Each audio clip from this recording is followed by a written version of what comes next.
The social learning theory of aggression. So, social learning theory involves direct and indirect reinforcement, and it proposes that people learn to be aggressive by observing the behavior of role models. When they observe these role models being rewarded for their aggressive behavior, they are motivated to imitate the aggressive behavior that they've witnessed in order to receive the same rewards. This is known as vicarious reinforcement. Bandura argues that four cognitive conditions are needed for observational learning to occur. Firstly, the individual must pay attention to the model's aggressive behavior, and then there is retention, which refers to remembering how the aggressive behavior is performed. Next is the ability for the individual to reproduce the behavior, followed by the motivation to have to perform the aggressive action.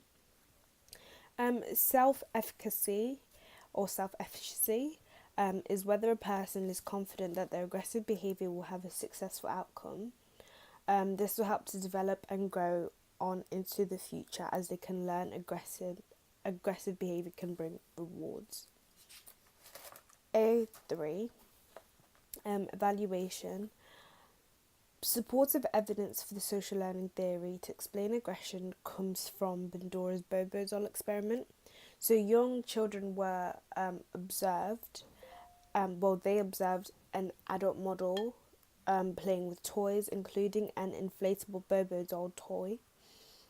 Children were split into groups. Those in the aggressive model condition imitated the behavior that they observed, and the children in the non-aggressive model condition showed almost no aggression at all.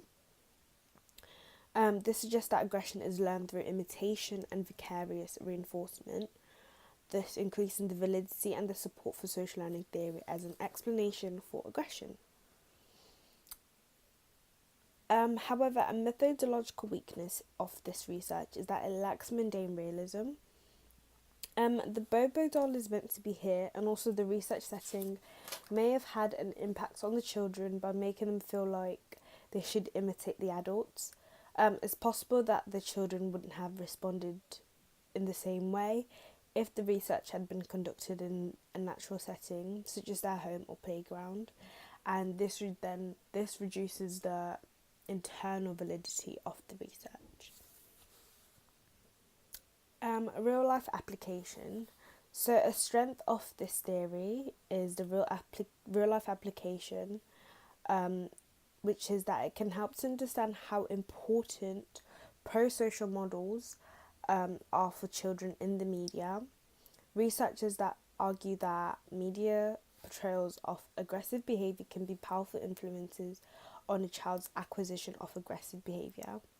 And this is especially true if a character is rewarded for being aggressive, and if the child is able to identify with the character as a model in the same way, such as if they have appealing traits, for example, a good sense of humour.